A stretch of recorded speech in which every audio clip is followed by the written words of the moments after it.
Estamos siguiendo esta serie defendiendo la verdad del Evangelio. La hemos titulado allá en la carta a los Gálatas.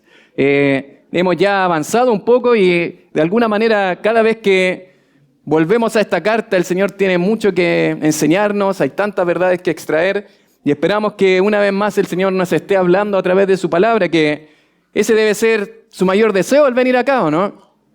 Que el Señor le hable a través de su palabra. Por eso quiero invitarle a que cerremos nuestros ojos y vamos a orar al Señor.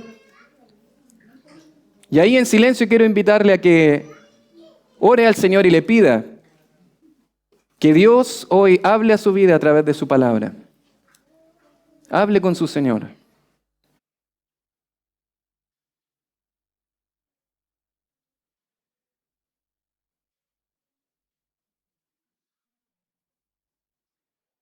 Padre, te damos tantas gracias, Señor.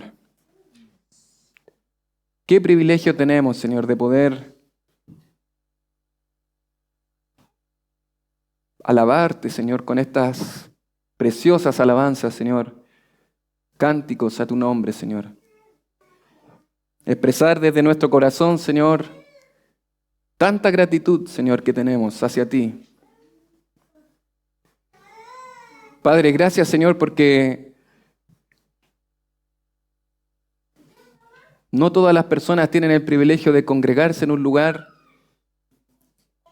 junto a otros creyentes donde pueden estimularse en amor, Señor, y donde juntos, Señor, podemos disfrutar de la oportunidad, Señor, de celebrar tu presencia, Señor, y escuchar tu preciosa palabra, Señor. Padre, estar frente a tu palabra es una muestra de humildad, Señor, porque te necesitamos, Señor. Es reconocer que no podemos solos, Señor, que necesitamos de ti, que necesitamos oírte aún más, Señor. Y hoy te ruego, Señor, que tú uses tu palabra, Señor, y que tú hables poderosamente a través de ella a tu pueblo, Señor. Te lo rogamos a través de Cristo, nuestro Señor y Salvador. Amén.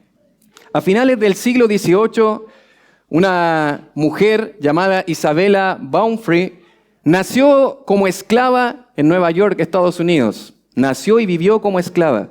Su madre, que también vivió como esclava, tenía una enseñanza que recurrentemente repetía a sus hijos. Y era lo siguiente, les decía: recuerden, lo que yo soy, ustedes lo serán.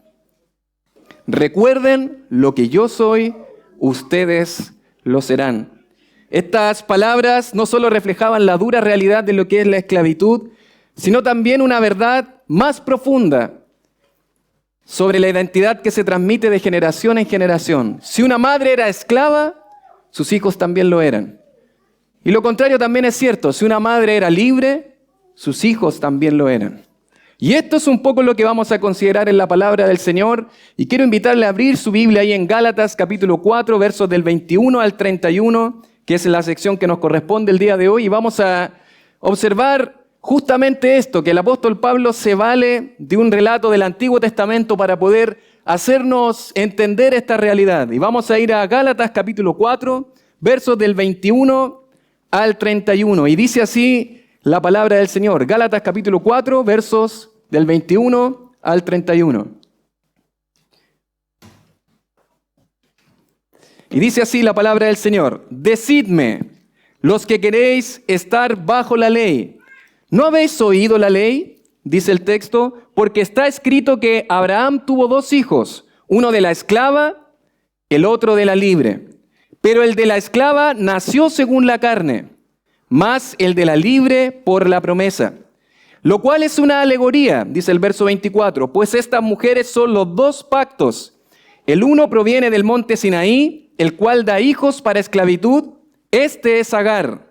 Porque Agar es el monte Sinaí en Arabia y corresponde a la Jerusalén actual, pues ésta junto con sus hijos está en esclavitud. Mas la Jerusalén de arriba, la cual es madre de todos, es libre.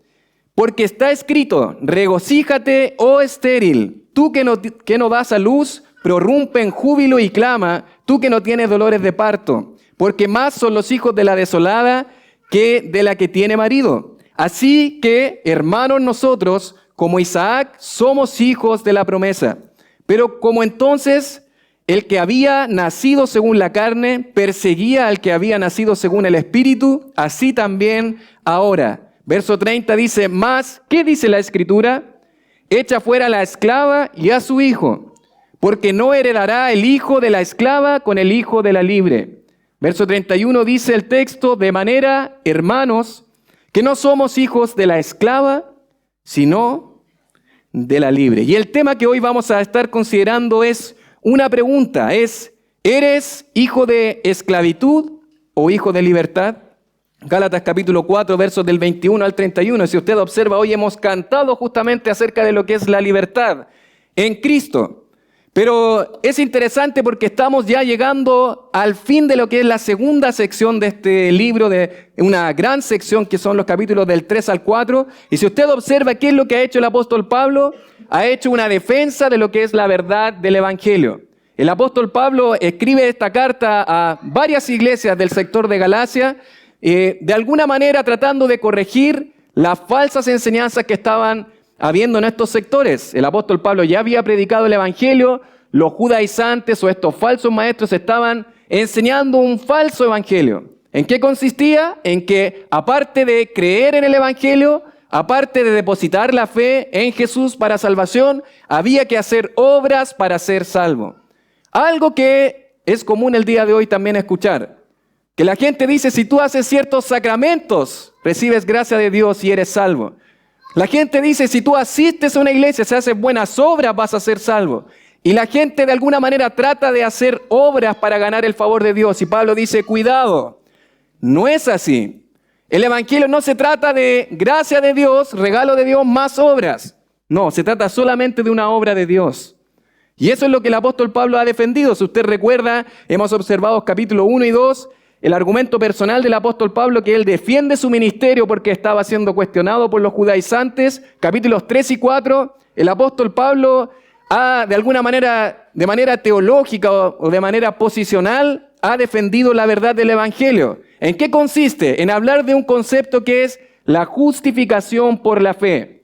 Probablemente si usted viene por primera vez y nunca ha escuchado este concepto antes, es posible que piense en justificación como en dar excusas.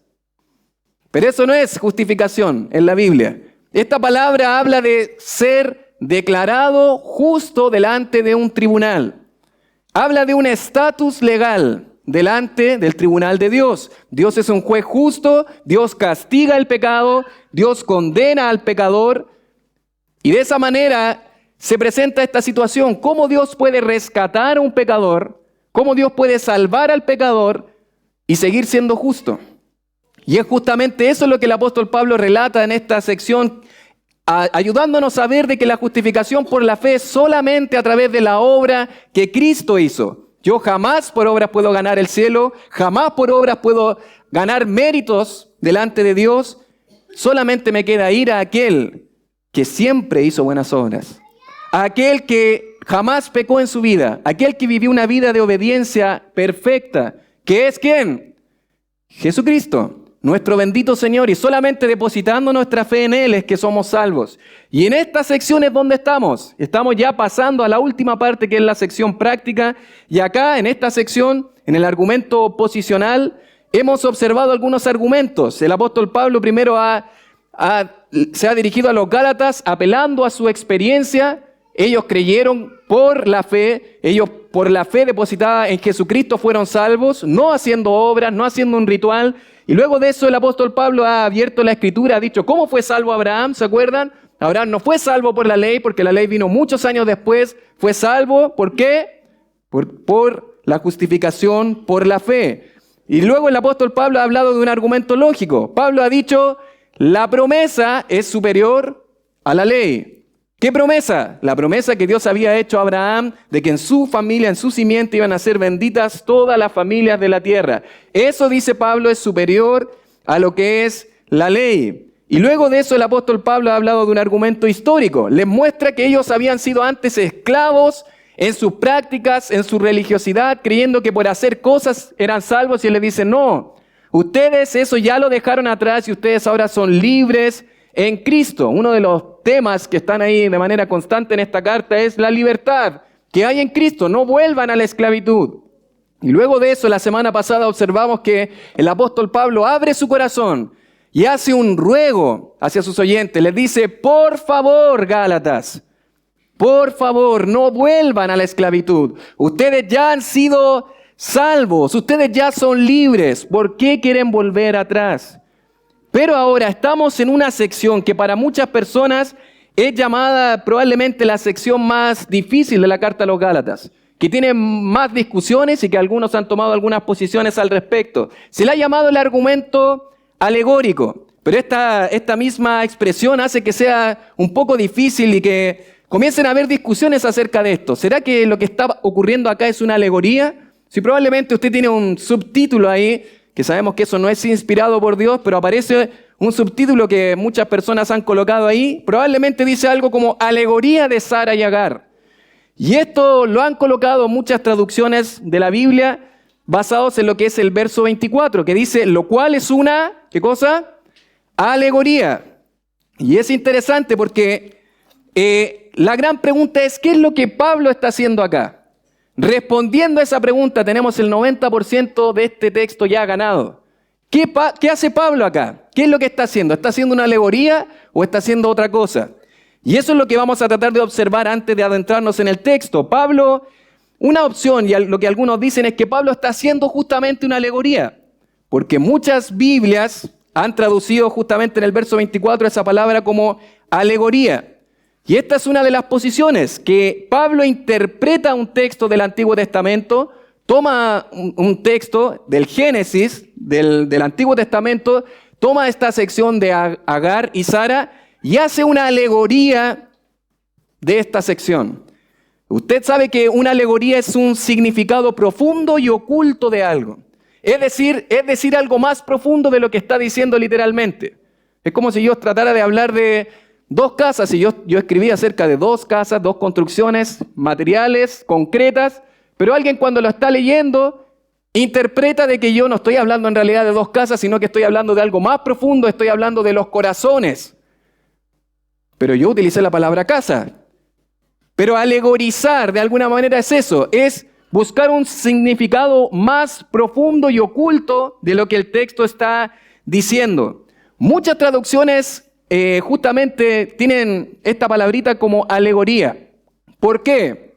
Porque han transliterado la palabra que en el texto original es alegoreo, en vez de traducirla. ¿Qué significa transliterar y traducir? Bueno, transliterar es cuando yo traigo esa palabra a mi léxico, a mi vocabulario, tal cual como viene.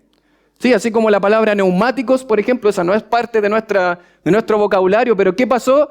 La trajimos del griego. Neumáticos, eso es una palabra griega, y la utilizamos como si fuera una palabra hispana, pero no lo es. Eso es transliterar. Transliterar una palabra, traerla a nuestro idioma. Y eso es lo que ocurre con estas traducciones que justamente lo que hacen es colocar tal cual como suena, alegoría. Pero el problema de esto es que si interpretamos que esto está hablando de una alegoría, estaríamos diciendo que el apóstol Pablo tomó un texto del Antiguo Testamento e interpretó algo alegórico. Y ahí comienzan los problemas. Porque eso nos podría dar la licencia a nosotros de tomar cualquier texto del Antiguo Testamento y alegorizarlo, es decir, que signifique algo más allá del significado literal y concreto de esa expresión. Y eso es peligroso, mis queridos. Y ahí nosotros tenemos que tener cuidado, porque la alegoría como medio de interpretación es riesgoso. No sé si ha observado, cada vez que tratamos de estudiar la palabra del Señor, ¿qué es lo que hacemos? Tratamos de observar el contexto cultural del tiempo, ¿verdad? Contexto literario, donde está ese pasaje. ¿Por qué hacemos eso? ¿Por qué no simplemente leemos la Biblia? Porque nosotros tenemos que entrar a la mente, no del lector, no de nuestras experiencias, sino del escritor original. Y eso es interpretar las Escrituras. Es ir allá, ¿qué dice el texto en su contexto? Pero cuando yo alegorizo, en realidad puede ser que para mí esas dos casas signifique dos corazones, pero puede ser que para usted signifique otra cosa y para un tercero otra cosa. ¿Y cuál es el límite de esto? La verdad, si alegorizamos de esa forma, podríamos interpretar cualquier cosa de las Escrituras. Y es ahí donde tenemos que tener mucho cuidado. Los rabinos antiguos utilizaban este método alegórico para interpretar las Escrituras. Por ejemplo, acerca de la numerología. En vez de pensar que era simplemente un número, no, ese número representa algunas cosas.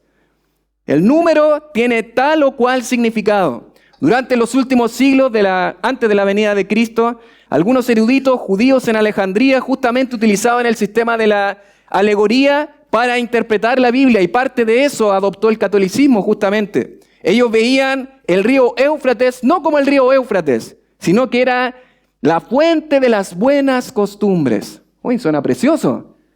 Es interesante que ellos mismos, los 2 denarios de la parábola del buen samaritano, esos 2 denarios para ellos simbolizaban lo que era el bautismo y la cena del Señor. ¡Precioso! Pero ¿dice el texto en alguna parte que eso es lo que representan esas 2 monedas? No lo dice. Yo no puedo espiritualizar o interpretar de manera alegórica cualquier cosa que yo observo en la Biblia.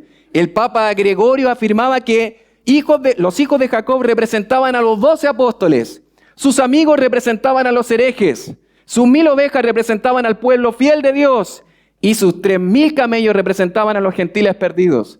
¡Uy, qué buena imaginación! Pero eso no dice la Biblia. Si interpretamos de esta forma, mis queridos, vamos a llegar a cualquier conclusión. Vamos a empezar a alegorizar todo lo que vemos en la Biblia, y eso, obviamente, es antojadizo y arbitrario. Hace varios años recibí un material de un seminario que trataba un poquito acerca del Antiguo Testamento, y justamente en la sección que tenía que ver con el tabernáculo tenía algo como esto. Elementos del tabernáculo de reunión, y abajo aparecía simbología. Este elemento representa algo. Y la verdad, mis amados, eso es peligroso. Porque ¿dónde dice la Biblia que ese elemento representa tal o cual cosa con relación a la iglesia o algo actual? No lo dice. Dice el pastor MacArthur, la alegoría es como una caja de Pandora que ignora el significado literal e histórico de las Escrituras para dejar el campo abierto a la interpretación bíblica de todos los extremos. A causa del carácter finito y caído del hombre, conduce de forma inevitable a conclusiones arbitrarias, absurdas e inútiles, dice él. Mis amados hermanos, lo que no está haciendo el apóstol Pablo acá es interpretar de manera alegórica un texto. Porque si fuera así, estaríamos en realidad creyendo que Agar y Sara en realidad no eran personas concretas, sino que representaban algo más. Y podemos llegar a cualquier conclusión con eso. Pablo no está alegorizando un texto, él no está interpretando y no nos está enseñando a interpretar la Biblia así, porque la Biblia no se interpreta así. Entonces, ¿qué está haciendo el apóstol Pablo acá? Bueno, la segunda posición es que algunos han dicho que no es una alegoría, sino es una tipología. ¿Qué significa esto? Es básicamente que el apóstol Pablo acá está colocando a Agar y a Sara como tipos de algo. ¿Qué significa tipos? Bueno, significa que la tipología es una correspondencia entre 2 cosas en las Escrituras, que entre ellas mismas se relacionan. ¿Sí? Y podría ser podríamos estarnos acercando un poco más a lo que Pablo puede estar diciendo. ¿Qué es una tipología? Es una figura, un prototipo de algo. Pero esto, mis amados, y unas palabras para ustedes, por favor, dejemos de ver en el Antiguo Testamento que cualquier cosa es un tipo de Cristo. Es un prototipo o una figura de Cristo. No todo es un tipo de Cristo. Por eso tenemos que tener mucho cuidado al interpretar las Escrituras. Solamente las que se correlacionan entre sí. Que hay una relación que la misma Escritura hace entre sí. ¿Cómo podemos observar eso? Bueno, ¿recuerda usted en el caso de Jonás? ¿Por qué nosotros podemos decir que Jonás es un tipo o una figura de Cristo? Bueno, porque el mismo Señor Jesucristo dijo que así como Jonás estuvo en el pez durante 3 días, es necesario que el Hijo del Hombre esté en el corazón de la tierra. ¿Lo recuerda? La misma Escritura me correlaciona, me está diciendo que hay una figura allá. ¿Qué pasa con la serpiente de bronce en el desierto? ¿Cómo puedo yo asegurar que eso es una figura o un tipo de Cristo? Bueno, porque el mismo Señor Jesucristo dice que así como la serpiente fue levantada en el desierto, es necesario que el Hijo del Hombre sea, ¿qué cosa? Levantado. Eso es tipología. ¿Podríamos estar hablando de eso acá? que Agar es un tipo de un pacto de algo y que Sara es un tipo de algo? Podría ser, pero la verdad, mis amados, es que no deja de ser un poco difícil creer esto. ¿Por qué? Porque la palabra alegoría que utiliza acá el texto nos lleva a otra cosa, y es lo que yo quiero compartir con ustedes, que es la interpretación correcta de este texto, que no es una alegoría, que no es una tipología, sino que es una analogía. Y esto es diferente. ¿Qué está haciendo el apóstol Pablo? Está utilizando una palabra que significa literalmente otro, con la palabra hablar en lugar de reunión o en público. Tiene la idea de decir algo diferente, utilizar una imagen para representar algo. Esa es un poco la idea de esta palabra. Y eso nos lleva a pensar no en una alegoría, no en una tipología, sino en una ilustración. ¿Qué es lo que Pablo hace? Pablo está ilustrando algo. Pablo está dando un ejemplo, así como un pedagogo, un profesor enseña, podríamos decir, las fracciones, ilustrándolo con una pizza. No sé si se acuerda que en alguna ocasión le enseñaron las fracciones así. Y de esa manera, 3 sextos, no sé cómo son las fracciones, pero de esa manera ilustraba las fracciones. Con una ilustración, con un ejemplo, con algo que sirviera para poder ilustrarlo. Pablo eso es lo que está haciendo acá.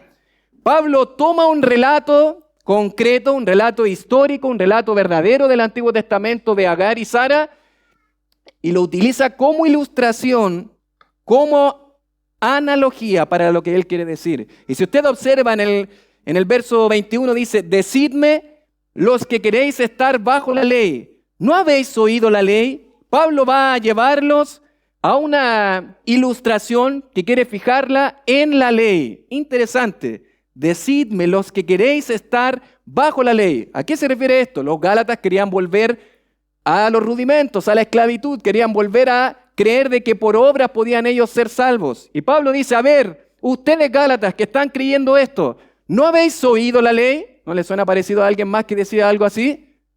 Nuestro Señor Jesucristo muchas veces decía, ¿no han leído? Y es interesante, podríamos decir, el apóstol Pablo quiere darles de su propia medicina. ¿Por qué? Ellos están abrazando la ley. Y Pablo dice, vamos a ver qué dice la misma ley que ustedes están creyendo que es necesaria para la salvación. Vamos a ver esa ley que ustedes están abrazando. ¿Y qué dice la ley? Obviamente está situando un pasaje en particular del libro de Génesis, pero él nos va a llevar a hablar de la ley. Y es interesante, dice Warren Wiersbe, ya que los judaizantes apelaron a la ley, Pablo acepta su desafío y usa la misma ley para probar que los creyentes no están bajo ella. ¿Lo tiene? Ya que los judaizantes apelaron a la ley, Pablo acepta su desafío y usa la misma ley para probar que los creyentes no están bajo ella. Vamos a ver, Gálatas, qué dice la ley. Y les va a presentar esta ilustración para poder, valga la redundancia, ilustrar esta verdad. Y vamos a observar en este texto 3 ideas que Pablo utiliza para ilustrar esta verdad. 3 ideas para ilustrar la verdad de ser hijos de libertad y no de esclavitud. De ser hijos de la gracia y no de la ley. De ser hijos de la fe y no de las obras. Y Pablo va a utilizar esta ilustración y vamos a observar 3 ideas en este texto. Y en primer lugar, la primera idea que observamos son los acontecimientos expuestos del apóstol Pablo. El apóstol Pablo va a llevarlos a esta historia concreta, al trasfondo histórico, y les va a mostrar qué fue lo que realmente ocurrió en esta sección en el libro de Génesis. Y dice así el verso 22, porque está escrito que Abraham tuvo 2 hijos, uno de la esclava, el otro de la libre.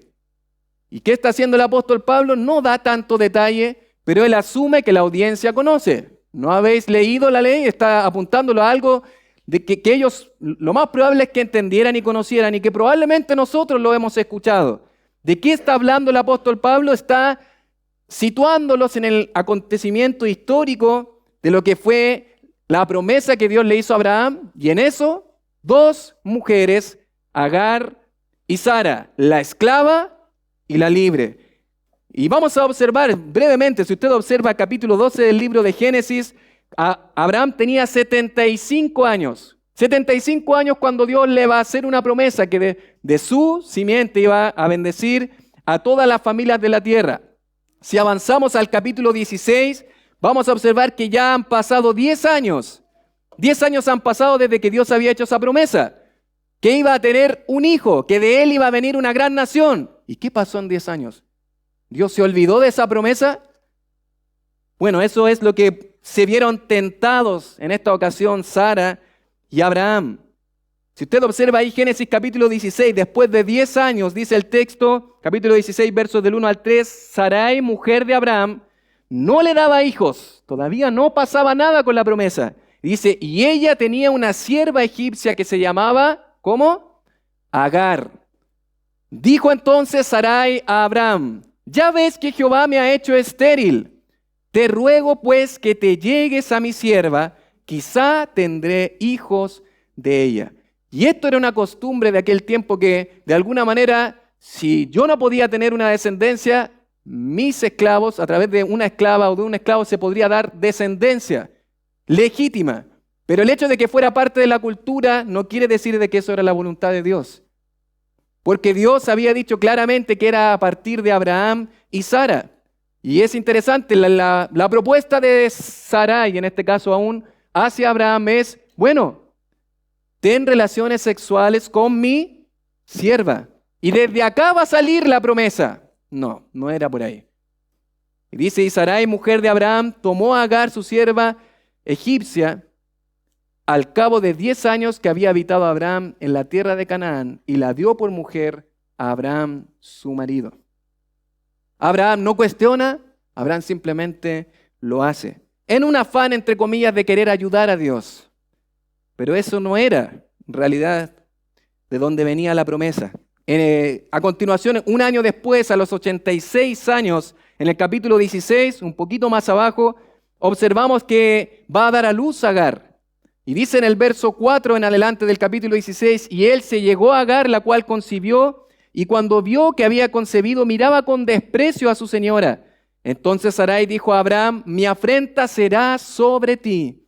Yo te di mi sierva por mujer, y viéndose encinta me mira con desprecio. Juzgue Jehová entre tú y yo. Y usted recuerda la historia, en esta ocasión se va a ir, Agar, Dios la va a ir a buscar al pozo del viviente que me ve, ¿se acuerda? Va a volver, y luego de eso van a pasar algunos años más, y a los 99 años, si usted observa a los 99 años, capítulos 17 y 18, Dios le promete una vez más a Abraham que le iba a dar un hijo a partir de Sara. No era por Agar, era a partir de Sara, el hijo de la promesa. Y a los 100 años, capítulo 21, Dios va a cumplir su promesa. Capítulo 21, verso 1 dice, visitó Jehová no a Agar, no a otra mujer, sino a la mujer que él había dicho, a Sara, como había dicho, e hizo Jehová con Sara como había mandado, como había hablado. Y Sara concibió y dio a Abraham un hijo en su vejez, en el tiempo que Dios le había dicho. Y llamó a Abraham el nombre de su hijo que le nació, que le dio a luz Sara, Isaac. Dios cumplió su promesa. ¿Cuál era el hijo de la promesa? Era Isaac. No era Ismael el hijo que venía a través de Agar. Y dice la palabra, y era Abraham de 100 años cuando nació su hijo.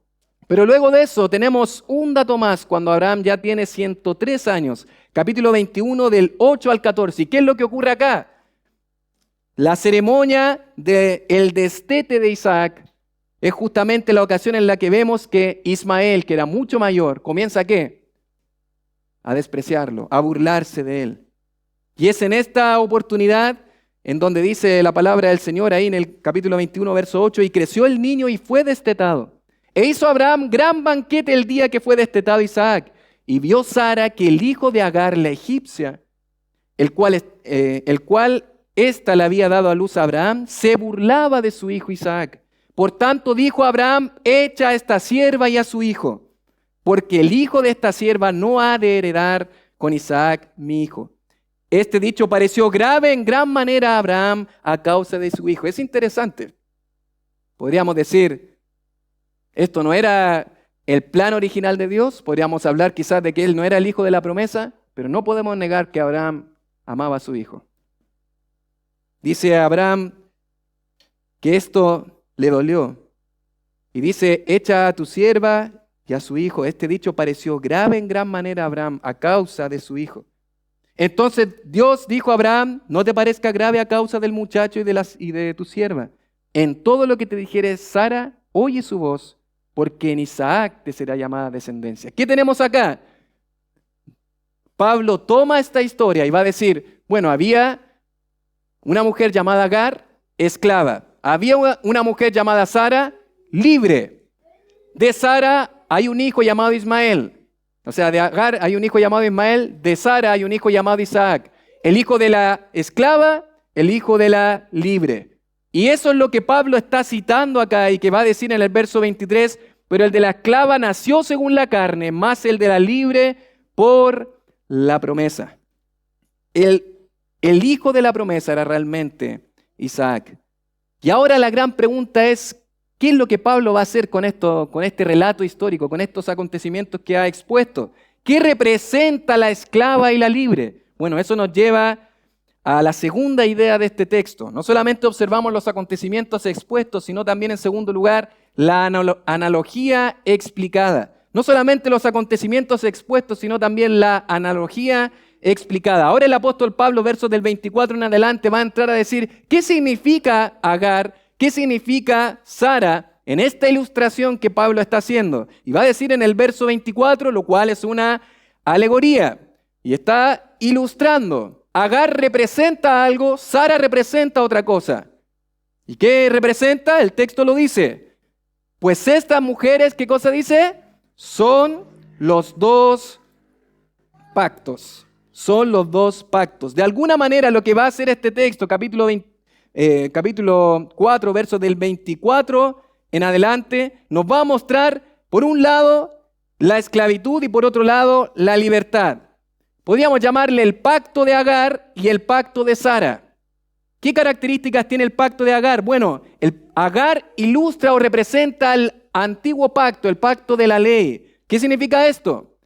Justamente lo que Dios había hecho a través de lo que era el monte Sinaí. ¿Qué había hecho Dios? Había impartido su ley al pueblo de Israel para que el pueblo le obedeciera, para que el pueblo fuera fiel a Dios. Pero, por más que el pueblo pudiese tratar de obedecer a Dios a través de su ley, eso era imposible. Por eso va a decir también el texto y va a hablar de hijo esclavo. Este pacto, dice Pablo, lo único que produce el pacto de Agar es esclavitud. El hijo de Agar, Ismael, la esclava, este hombre llamado Ismael, ilustra lo que hoy le pasa a tanta gente. ¿Qué cosa? Que creen que por tratar de obedecer la ley de Dios pueden ser salvos. Probablemente muchas personas del pueblo de Israel creyeron que tratando de obedecer la ley de Dios iban a poder ganar el favor de Dios, iban a agradar a Dios, pero ahí no está la salvación. Eso es esclavitud. Podríamos pensar en un joven como Ismael tratando toda su vida de dejar de ser esclavo, pero eso no es posible. Por sus propios medios era imposible que él pudiese ser liberado. Era imposible. No hay posibilidad. Y eso mismo es lo que dice Pablo, es lo que ustedes están tratando de aferrarse hoy, Gálatas.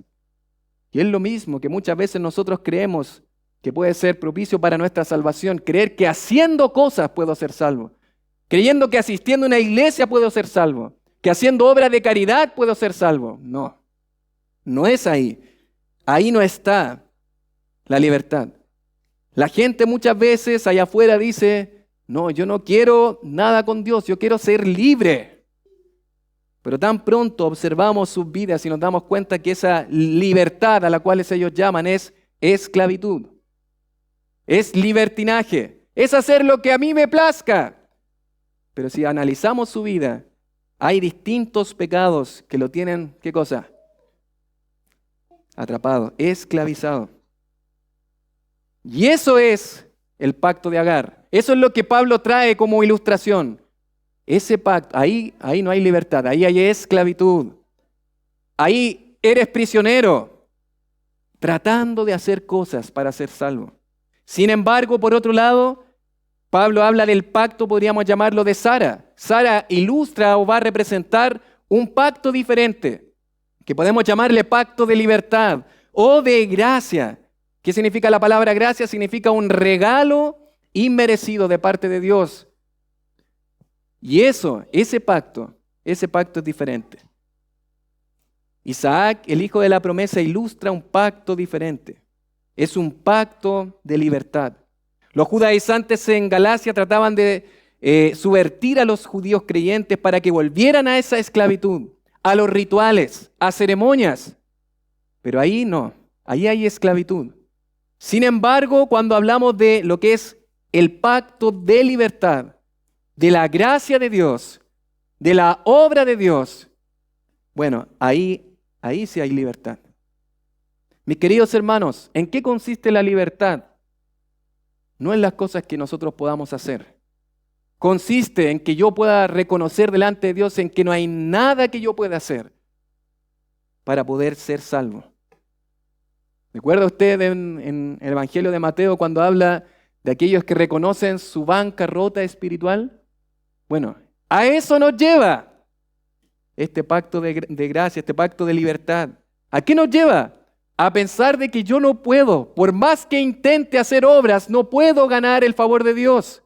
Lo único que me queda es rendirme delante de Dios. Yo jamás puedo. Y te vas a pasar toda tu vida tratando de hacer obras para ganar el favor de Dios y no vas a poder. Pero si ayer me porté bien. Bueno, lamentablemente ya nos ha dicho Pablo en la carta a los Gálatas que si tú quieres ser salvo a través de la ley, obedeciendo la ley, ¿qué es lo que ha dicho? Tiene que ser a la perfección. ¿Quieres ser salvo obedeciendo la ley de Dios, los mandamientos de Dios? Bueno, un 7 tienes que tener. Si es menos de excelencia académica, estás frito. Eso ha dicho Pablo en la carta a los Gálatas, capítulo 3. ¿Sí? ¿Recuerda usted? Bueno, ¿quieres ser salvo obedeciendo la ley de Dios? Tienes que ser perfecto. Y así lo vas a hacer. Pregunta, ¿es perfecto usted? Con tan solo un pecado en su vida, tan solo una falta a la norma de Dios, a los mandamientos de Dios, a la ley de Dios, que es un todo. No son leyes parceladas, es una ley, es un todo. Una cosa, listo. ¿Sí? ¿Cuántos alfileres se necesitan para reventar un globo? Les he preguntado. No se necesitan 10, 1. Listo. Ya no puedes. Ya no puedes. Por lo tanto, por más que intentes, no puedes vivir a la perfección tratando de agradar a Dios.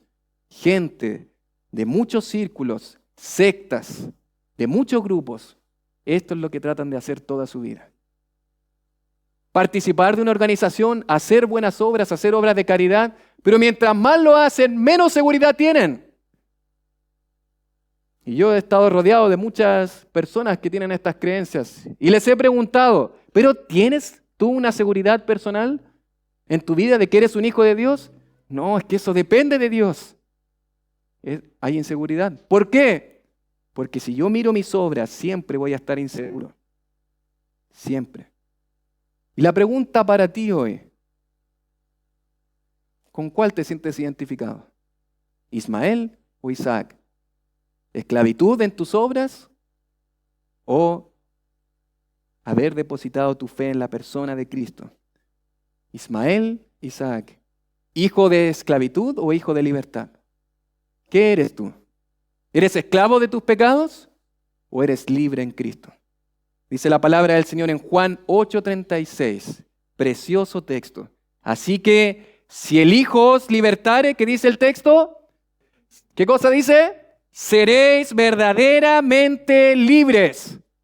Tú no puedes librarte a ti mismo, es imposible. Es imposible. Solo acude hoy al único que puede librarte, a la única persona perfecta que cumplió la ley a la perfección, que jamás pecó, que jamás engañó y que ocupó tu lugar en la cruz del Calvario. En Él, solamente en Jesucristo, creyendo en Él, depositando tu fe en Él, puedes ser verdaderamente libre. Solo en Él. Solamente en Él puedes ser libre. Y es interesante que Pablo va a hablar acerca de esta Jerusalén terrenal, pero va a hablar de la Jerusalén de arriba, la Jerusalén celestial. Dios no solamente nos da libertad, sino que tenemos una preciosa esperanza en el cielo. Filipenses 3:20, mas nuestra ciudadanía está en los cielos, de donde también esperamos al Salvador, al Señor Jesucristo. Usted puede estar predicando el Evangelio y una persona puede decir, no, soy perfecto, hago todas las cosas bien. Pero tan pronto hacemos esa pregunta, si mueres hoy, y yo te pregunto a ti, si mueres hoy, ¿dónde vas?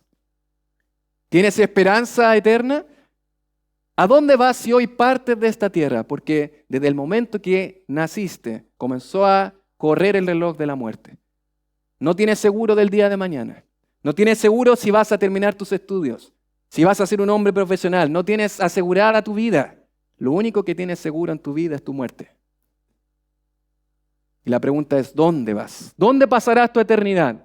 Aquel que es libre, verdaderamente libre, no por sus obras, sino porque ha creído en la obra de Cristo, él tiene una preciosa esperanza de que pertenece al cielo, ¿amén? Pertenece al cielo.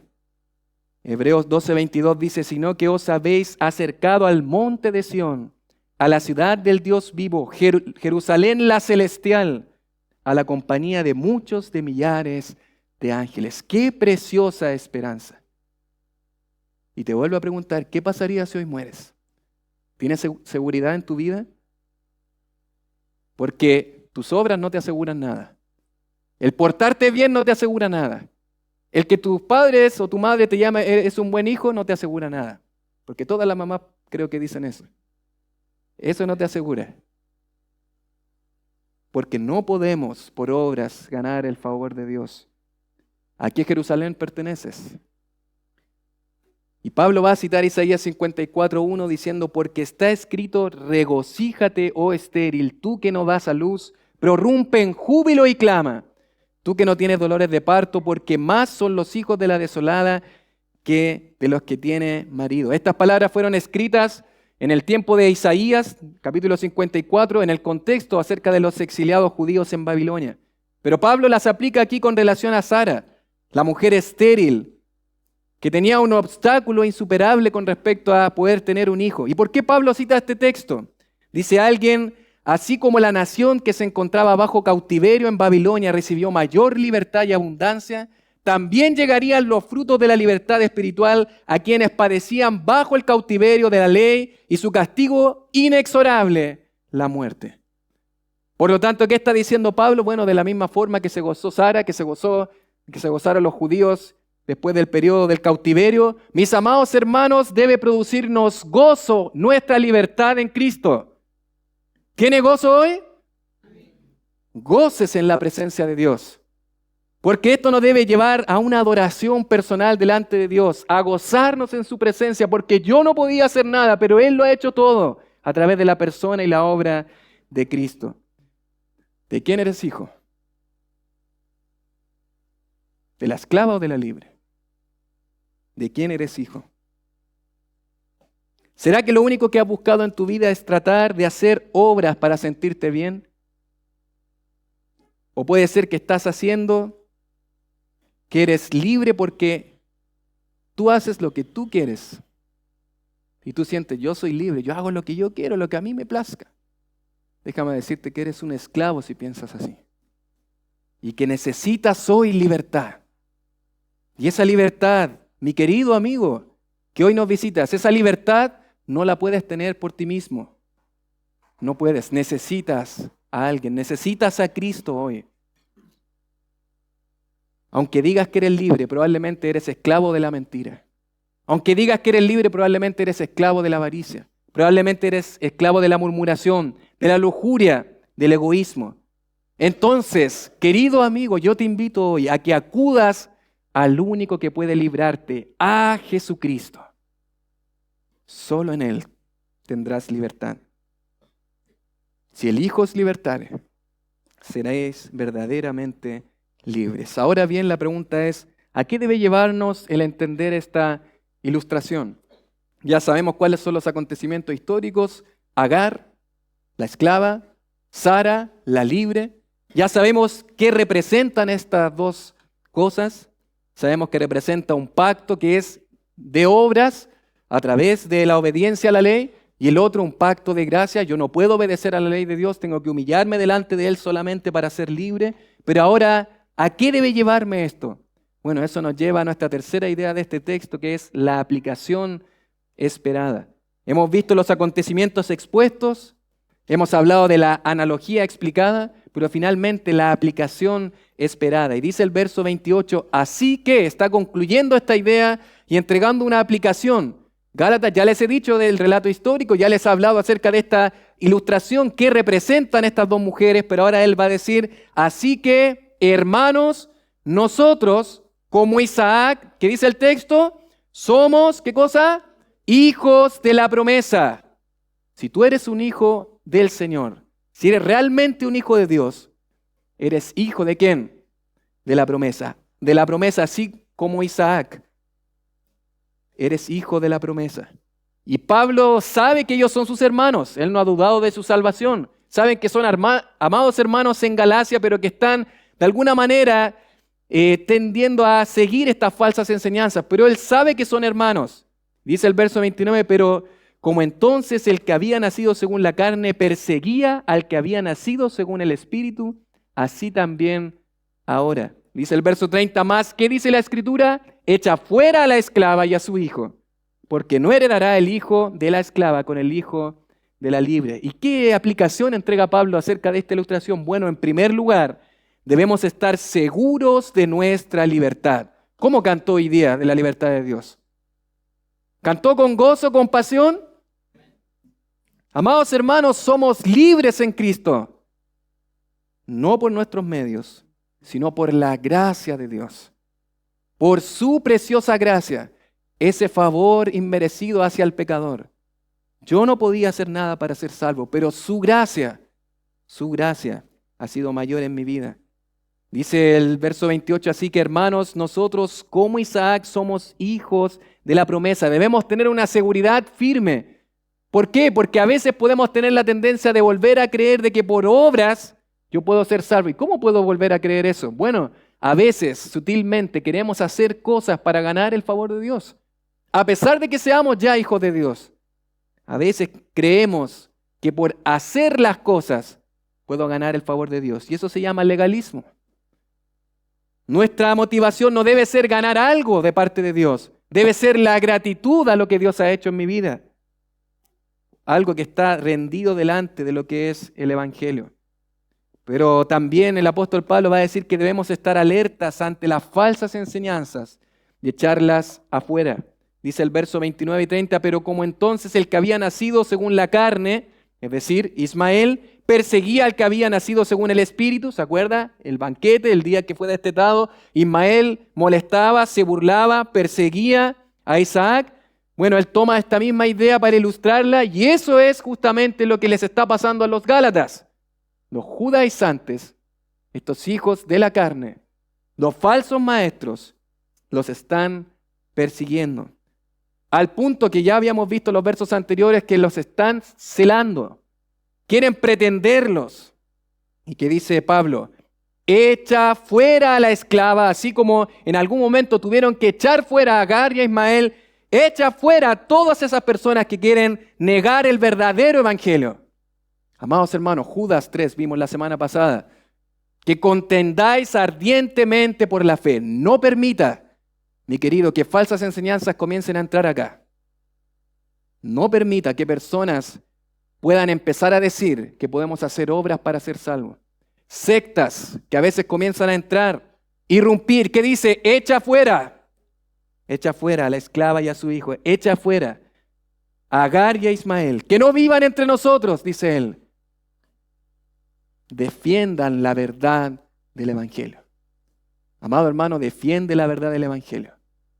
Si hay alguien allá afuera que trata de alguna manera de convencerte y decirte otra cosa, que tienes que pertenecer a un círculo, a una secta para ser salvo, echa fuera. No puede convivir contigo. Todos aquellos que dicen que podemos hacer obras para ser salvos, debemos echarlos fuera. No podemos permitirlos dentro de nosotros. Y amados hermanos, el propósito de esta serie es justamente eso. El propósito de un pastor es justamente eso. No solamente enseñar la verdad, sino denunciar la mentira. Denunciar a los mentirosos, a los charlatanes afuera. Exponerlos y decir, no se junten con ellos. Mucho cuidado, amado hermano, con lo que ve a través de internet.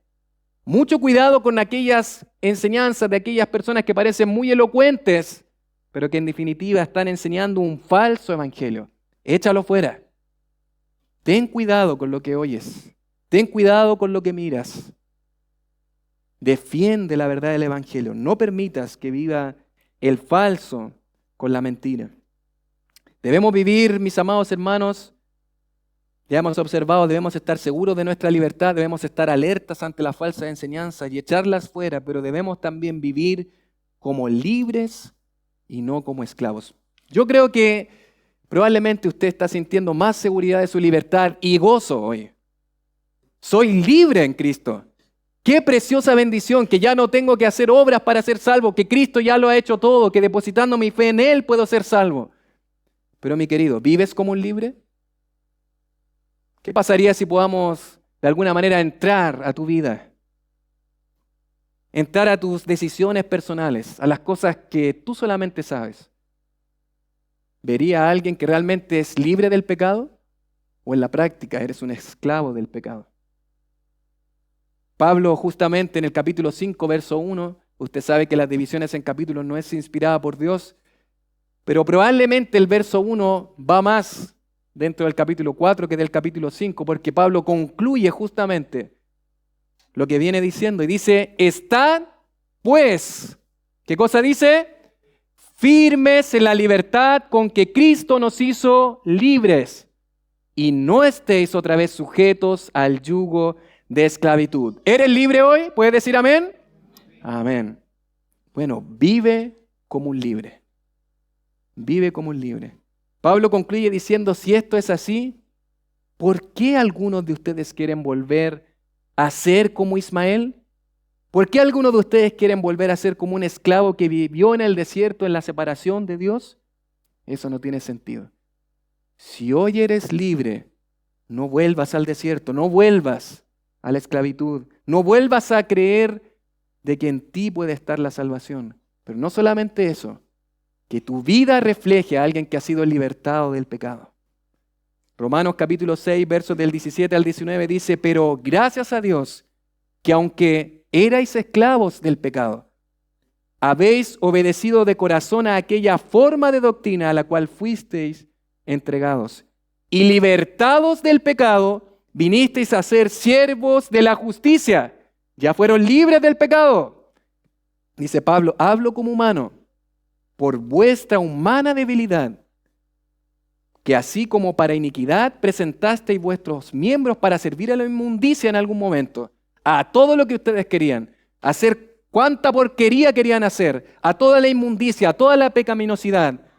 Dice, así ahora, para santificación, presentad vuestros miembros para servir ¿a qué? A la justicia. ¿A qué sirve tu cuerpo hoy? ¿A qué sirve tu vida hoy? ¿A quién estás sirviendo?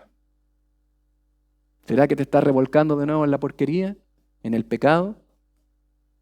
¿O será que en tu vida privada, íntima, se puede ver a alguien que en la práctica vive como un libre del pecado? ¿Cómo vives tú? ¿Vives en la inmundicia?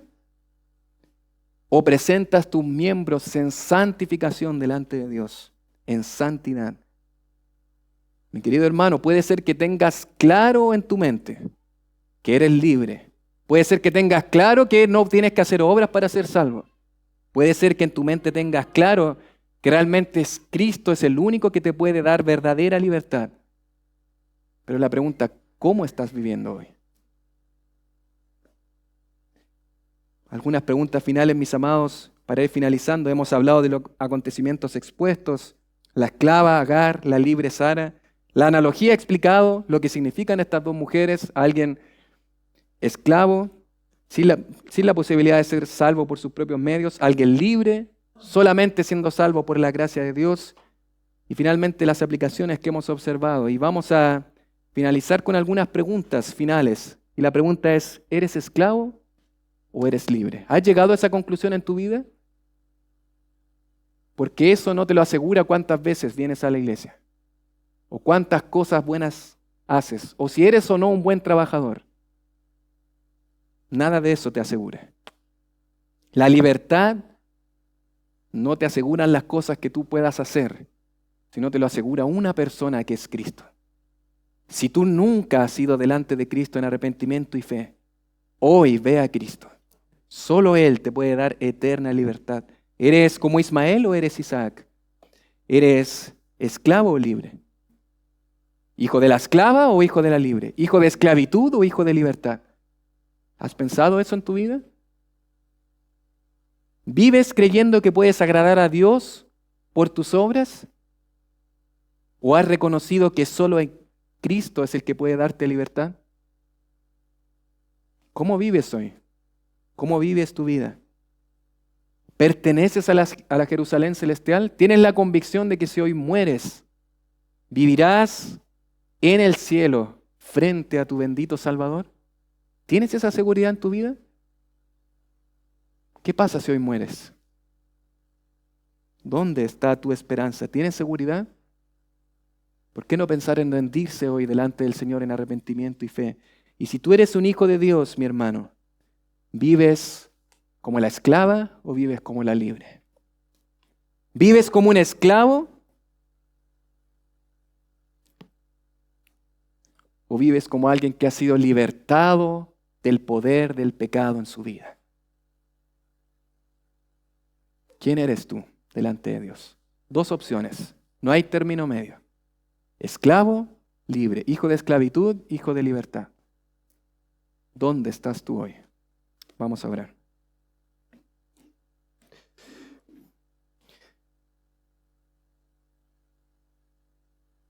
Y así sin nadie mirando, quiero preguntarte hoy.